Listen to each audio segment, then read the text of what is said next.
Welcome to Aadhi speak channel. இந்த வீடியோவில் நம்ம என்ன பார்க்க போகிறோம்னா லாசஸ் இன் டிசி மிஷின்.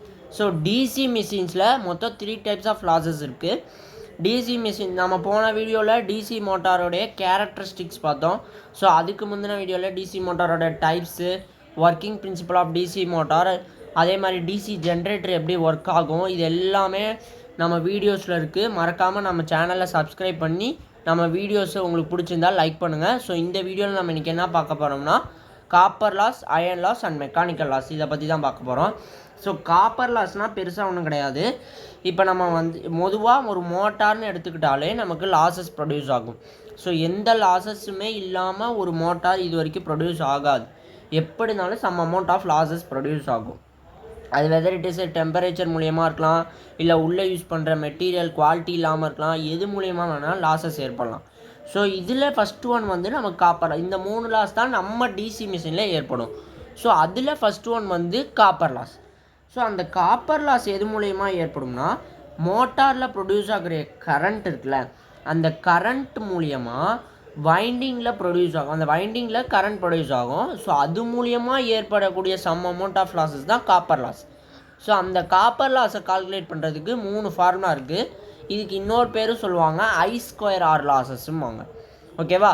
அந்த I²R லாஸஸ்க்கு ஃபார்முலாஸ் இருக்குது. இப்போ ஆர்மெச்சூரில் இருக்கக்கூடிய காப்பர் லாஸை கால்குலேட் பண்ண IA² இன்ட்டு RA. ஐஏனா nothing but armature current. So armature current and into armature resistance.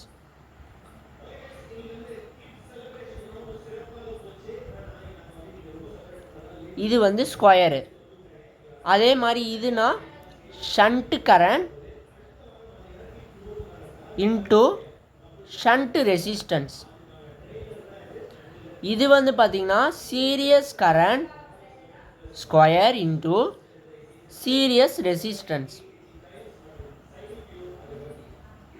இது நம்ம காப்பர் லாஸ்க்கு இதுதான் டெஃபினிஷன். கரண்ட் மூலியமாக ஏற்படக்கூடிய ஒரு மோட்டாரில் வைண்டிங்கில் கரண்ட் ப்ரொடியூஸ் ஆகும். ஸோ அந்த கரண்ட் மூலியமாக ஏற்படக்கூடிய லாஸ் தான் copper loss. And next one is iron loss. So அந்த அயர்ன் லாஸ் எதனால் ப்ரொடியூஸ் ஆகும்? இந்த அயர்ன் லாஸ்க்கு இன்னொரு பேர் இருக்குது, கோர் லாஸும்பாங்க. பேர்லேயே இருக்குது கோர் லாஸ். ஸோ அந்த கோர்னால் ஏற்படக்கூடிய லாஸஸ்ஸு கோர் லாஸஸ்ஸு ஆர் அயர்ன் லாஸஸ். அது எதனால் நடக்கும்? நம்ம கோரை லேமினேட் பண்ணி வைக்கணும். ஓகேங்களா? அது whether it is silicon steel or steel laminated, எது மூலிமா வேணால் பண்ணி வைக்கலாம். அந்த லேமினேட் பண்ணி வைக்காமல் விட்டோம்னா இட் வில் பி கரோட். கரோட்னா என்ன? துருப்பிடிக்க ஆரம்பிச்சிடும். ஸோ அந்த துருப்பிடிச்சிச்சின்னா கரண்ட் அதிகமாக ப்ரொடியூஸ் ஆகும். ஸோ அந்த லேமினேஷன் குவாலிட்டி கம்மியாக இருந்தால் அது மூலியமாக உருவாகிற லாஸ் தான் core loss or iron loss. ஓகேங்களா? இந்த அயர்ன் லாஸில் 2 டைப்ஸ் இருக்குது. First one is eddy current loss. Next one hysteresis loss. First one eddy current loss. So eddy current லாஸ்னால் ஒன்றும் இல்லை, நம்ம மோட்டாரில் இப்போ ரொட்டேட் ஆகிட்டுருக்கு அப்படின்னா அதில் கரண்ட் ப்ரொடியூஸ் ஆகும். ஸோ அந்த கரண்ட்னால் எட்டி கரண்ட் உருவாகும், ஒரு எட்டி கரண்ட் உருவாகும். அதாவது இப்போ மோட்டார் ரொட்டேட் ஆகுது அப்படின்னா அந்த இடத்துல இஎம்எஃப் இருக்கும். அந்த இஎம்எஃப்னால கரண்ட் ப்ரொடியூஸ் ஆகும், டார்க் ப்ரொடியூஸ் ஆகும், then it will B rotated.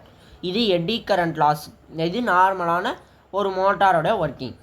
So அந்த கரண்ட்டுன்னு ப்ரொடியூஸ் ஆகுதுல்ல, அந்த கரண்ட் நம்ம வோல்டேஜை பொறுத்து, அதாவது இஎம்எஃப் இன்டியூஸ் ஆகிறத பொறுத்து மாறும். ஸோ அதனால் ஒரு எட்டி கரண்ட் உருவாகும். அந்த எட்டி கரண்ட் மூலயமா எட்டி கரண்ட் லாஸ் உருவாகும். ஸோ இதுதான் எட்டி கரண்ட் லாஸ். ஓகேவா? Next one hysteresis loss. இந்த எட்டி கரண்ட்னா ஒன்றும் இல்லைங்க, நத்திங் பட் சிம்பிளாக சொல்ல போனால் டெம்பரேச்சர் ரைசிங். ஓகேவா? டெம்பரேச்சர் ரைசிங்னா கரண்ட் அதிகமானால் ஹீட் அதிகமாக உருவாகும். ஸோ அதை தான் எட்டி கரண்ட் லாஸுங்கிறாங்க. நெக்ஸ்ட் ஒன் பார்த்திங்கன்னா ஹிஸ்டரிசஸ் லாஸ். ஹிஸ்டரிசஸ் லாஸ்னால் ஒன்றும் இல்லை, இப்போ நம்ம மோட்டாரில் உருவாகக்கூடிய இஎம்எஃப் வேரி ஆகுதுன்னு வச்சுக்கோங்க. ஸோ வேரி ஆனால் அதுக்கு முன்னாடி இஎம்எஃப் உருவாகிறதுக்கு முன்னாடி நமக்கு ஃப்ளக்ஸ் இருக்கும். ஸோ அந்த ஃப்ளக்ஸு வேரி ஆகிட்டே இருக்குது அப்படிங்கிற பட்சத்தில் அது மூலியமாக உருவாகிற லாஸ் தான் ஹிஸ்டரிசஸ் லாஸ். ஓகேவா? இதுதான் 2 types of iron loss. And next one பார்த்தீங்கன்னா மெக்கானிக்கல் லாஸ்.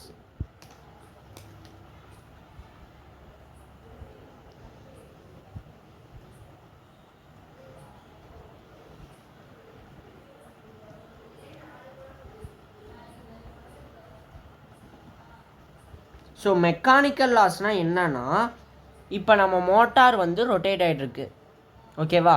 நம்ம மோட்டார் வந்து ரொட்டேட் ஆகிட்டுருக்கு. இது ஒரு டிசி மோட்டார்னு வச்சுக்கோங்க. ஸோ இது வந்து உள்ளே இருக்கிறது ஆர்மெச்சூர் ஷாஃப்ட்டுன்னு கூட வச்சுக்கோங்க. இது வந்து ஒரு டிசி மோட்டார். ஸோ இந்த டிசி மோட்டார் ரொட்டேட் ஆகிட்டுருக்குங்கிற பட்சத்தில் இதுக்கு நடுவில் இது ஏர் கேப் இருக்கும். ஸோ இந்த ஏர் கேப் தான் போய் ஃப்ளக்ஸை கட் பண்ணி இதில் ஒரு இஎம்எஃப் இன்டியூஸ் ஆகி அதனால் ஒரு கரண்ட் ப்ரொடியூஸ் ஆகி அதனால் டார்க் உருவாகி அதனால் ஸ்பீடு உருவாகி மோட்டர் ரொட்டேட் ஆகும், ஓகேவா?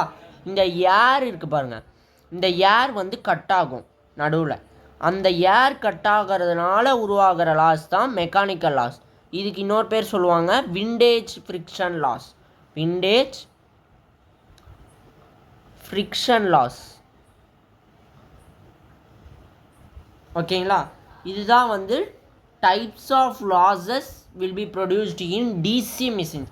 டிசி மிஷினில் உருவாகக்கூடிய லாஸஸில் எப்படிலாம் ஒவ்வொரு லாஸும் ப்ரொடியூஸ் ஆகுது அப்படிங்கிறத இந்த வீடியோவில் நம்ம பார்த்தோம். இந்த வீடியோ உங்களுக்கு பிடிச்சிருந்தால் லைக் பண்ணுங்கள், ஷேர் பண்ணுங்கள் அண்ட் சப்ஸ்கிரைப் பண்ணுங்கள். மறக்காமல் பெல் ஐக்கானை கிளிக் பண்ணிடுங்க. தேங்க்யூ.